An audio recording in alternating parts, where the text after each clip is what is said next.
안녕하십니까. 취앤할드 박세용 코치입니다. 자, 드디어 SK가 채용이 시작되었습니다. 채용을 시작했네요. 이제 드디어. SK 자기소개서는 여러분들이 작성하시면서 아주 힘들고 고난의 어떤 그 시간들을 보내는 서류의 양이에요. 기본적으로 이제 그 계열사마다 약간씩 자소서 내용은 다르긴 하지만 기본적으로 내용이 많죠.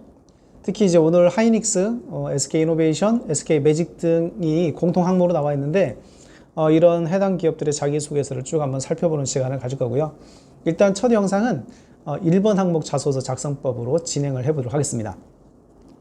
자, SK는 제가 오래전부터 SK 자기소개서를 쓸 때마다 말씀드리는 게 자기소개서의 질문만 뭐 몇백 자가 넘습니다.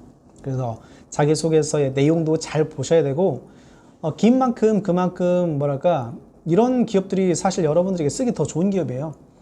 모 기업처럼 어떤 항목들은 뭐 성장 과정을 구체적으로 기술해라 이런 거에 더 힘든 거죠.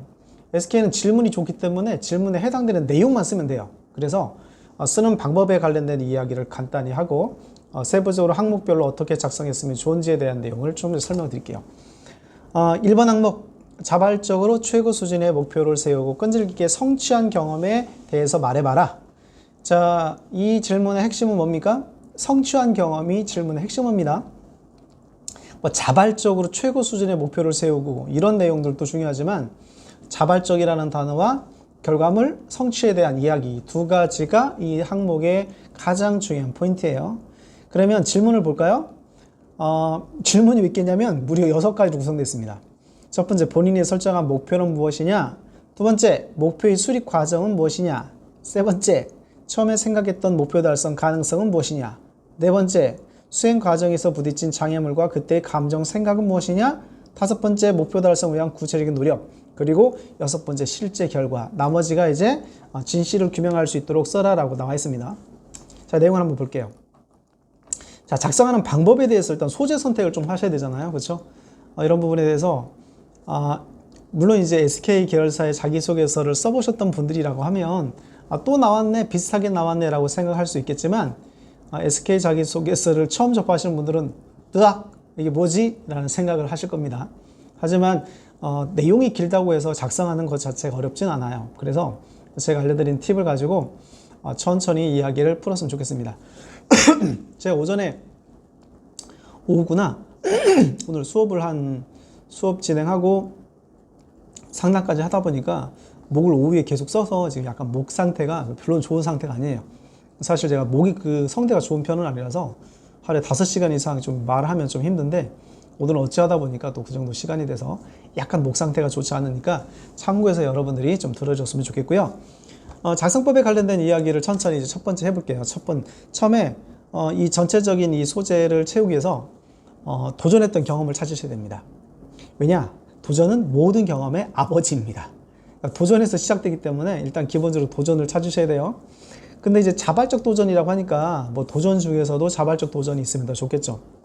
자, 그래서 두 번째 얘기하는 게 뭐냐면 자발적 도전을 찾으시고 두 번째, 자발적 도전이 없으면 비자발적인 도전을 찾으시면 돼요. 그러니까 자발적 도전이라는 거는 왜 중요하냐? SK는 전형적으로 경험이라든지 역량평가 기업을 우리가 잘 알고 있잖아요.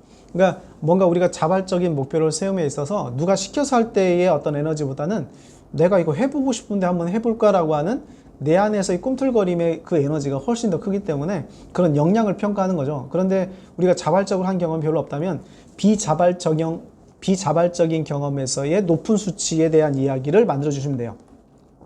그럼 대부분 여러분들의 경험은 어디서 오냐면 과제 상황입니다. 과제 상황이라든지 공모전 상황, 뭐 이 사실 두 가지 정도 부분밖에 없어요. 그러면 비자발적인 경험에서 선택할 수 없으니까 비자발적 경험이 없으면 이거 해야 되잖아요. 그럼 여기서 중요한 포인트는 뭐냐면 열정을 얼마나 발휘했느냐. 자, 열정을 발휘하다 보면 뭐가 있습니까? 몰입을 하게 되죠. 몰입을 하다 보면 새로운 아이들이 나오고 이 과정 1년의 과정들입니다. 그래서 열정과 몰입의 성과물로 연결되어 있던 경험이 있는지를 한번 찾으시면 돼요. 여기까지. 세 번째, 그러면 뭐 최고의 수준이라고 했으니까 또 이제 고민이 되는 거죠. 뭐 엄청난 거 아니야? 라고 생각할 수 있겠지만 사실 뭐 이런 것들은 어떤 그 회사가 알고자 하는 내용이긴 하지만 여러분들이 너무 그 단어 하나마다 너무 고민이라든지 의미를 두기보다는 여러분 했던 경험적 부분에서 끌어오는 게 훨씬 더 중요하겠죠. 그래서 엄청난 성과가 아니더라도 괜찮습니다. 그리고 여기서 또 이제 궁금한 게 뭐냐면 직무 관련된 내용들로만 구성되어야 되는지에 대한 고민을 할 건데, 사실 꼭 100% 모든 소재가 직무 관련된 내용으로 구성되지 않아도 돼요. 이유는 뭐냐면, 물론 여러분들이 직무 관련된 어떤 그 자발적 도전이라면 좋겠지만, 역량이라는 부분으로 제가 누누이 얘기하지만, 역량이라는 것은 가지고 있는 여러분들의 보이지 않는 에너지, 힘이고, 이 실제 있지만 존재하지만 보이지 않는 거란 말이죠. 근데 이게 꼭 직무 상황이 아니더라도 비슷한 유사 상황에서의 어떤 그런 상황에 여러분들이 언제든지 가능성을 볼 수 있다. 가능성을 가지고 있는 사람이라는 걸 보는 거고, 그 가능성을 우리가 찾아서 기업의 직무에 우리가 너한테 딱 주면, 미션을 줄 때 폭발적 에너지로 나올 거야 라고 하는 미래 가능한 이야기, 미래에 적용될 수 있는 에너지를 말하는 거기 때문에 굳이 직무가 아니더라도 상관없습니다. 자, 다음으로 네 번째로 우리가 좀 고민하면서 해야 될 게 뭐냐면, 진행 과정에서의 난관과 어려움을 극복해낸 스토리가 중요합니다. 스토리가 굉장히 중요하고, 다음으로 다섯 번째, 그러니까 성취감이라든지 성취물에 대한 어떤 희열, 희열이 주는 새로운 도전에 대한 즐거움, 이런 로직들이 있으면 훨씬 더 좋겠죠. 여섯 번째가 뭐냐면, 자, 장애물의 내용에 관련된 부분들, 감정을 물어보고 있네요. 그때 감정이 뭐냐, 이 4번 질문을 보게 되면 감정에 관련된 이야기를 물어보고 있어요.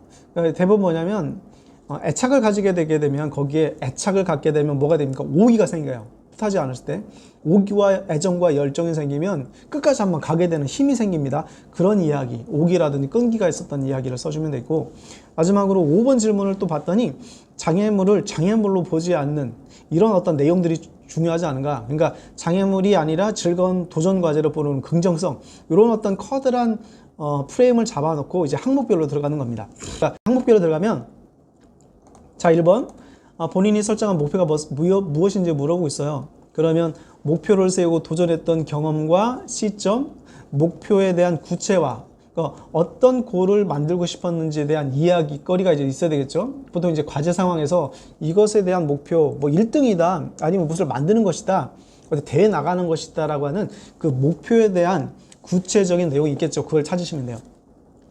2번 뭡니까? 목표의 수립 과정을 얘기하는 거죠. 그러니까 목표의 수립 과정이라는 것은 플랜이에요. 그러니까 여러분들이 하이닉스나 이노베이션, SK 매직 등, 그러니까 어떤 일을 하더라도 일을 그냥 열심히 하면 되지가 아니라 프로세스가 있잖아요. 1단계, 2단계, 3단계, 4단계 프로세스가 있는 것처럼, 그런 시작점은 언제고 총 준비 과정은 얼마 정도의 시간이 필요하다고 생각했고, 여기에 소요되는 어떤 준비물은 무엇이 필요했고, 마무리까지 총 일정들에 대한 계획을 세웠느냐. 감으로 건 아니잖아요. 일이라는 게 일을 감으로 하는 게 아니기 때문에 프로세스, 일정 체크에 관련된 이야기를 물어보고 있고, 세 번째 질문이 뭡니까? 처음에 생각했던 목표 달성 가능성. 이거 무모한 도전이 아니야? 이거 하면 될까? 라고 하는 생각이 있을 수 있겠죠. 그래서 이때 자발적인 도전이긴 하지만 구체적인 내용들, 근거가 어떤 이론에 의해서 내가 보는 가능성에 대한 내용은 이런 근거인데, 이런 가능성을 볼 때, 이런 근거를 볼 때 이 정도면 가능하지 않을까? 라고 하는 그 얘기를 해주시면 되고요. 네 번째, 수행 과정에서 부딪힌 장애물과 그때 감정, 생각, 드디어 이제 난관이 이제 딱 부딪히게 되는 거죠. 자, 실제로 그럼 여러분이 그 일을 하는 과정에서 부딪힌 내용은 뭡니까?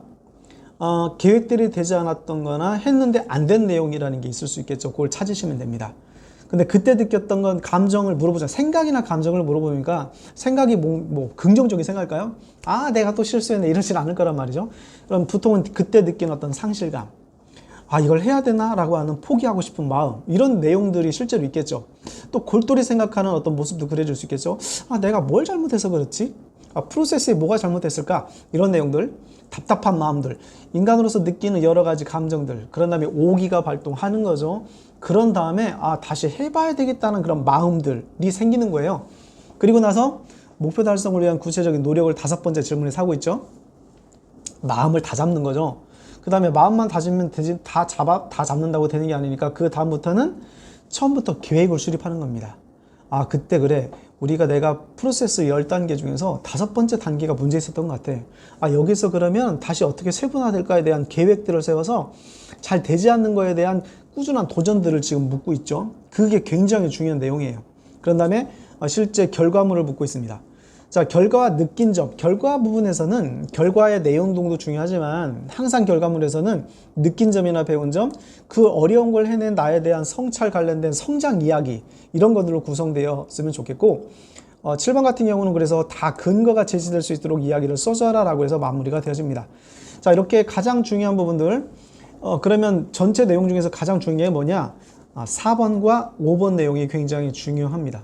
그러니까 수행 과정에서 부딪히는 장애물과의 감정, 목표 달성의 구체적인 노력, 이 내용들이 1번 항목을 구성하는데 굉장히 중요한 요소들이다라고 해서 말씀을 드릴 수 있겠고, 이렇게 해서 1번 항목들은 자발적이라는 부분들 포인트보다 안 시켰는데 내가 알아서 했다는 내용들, 그 다음에 포인트 4번과 5번 내용 중심으로 써주고, 이런 영양자소서의 가장 중요한 항목들은 결과물에 대한 성찰에 관련된 것이 굉장히 중요하다고 그랬잖아요. 이렇게 해서 1번 항목들의 항목을 쓰는 방법에 대해서 쭉 한번 설명해 드렸습니다. 자, 도움이 되셨습니까? 자, 제가 드린 내용들을 차근차근 다시 보면서 항목별로 어떻게 프레임을 짤까에 대한 계획을 세우시면 1번 항목도 잘 쓸 수 있을 것 같습니다. 자, SK 2번 항목 영상에서 다시 구체적인 내용을 다루도록 하겠습니다. 수고하셨습니다.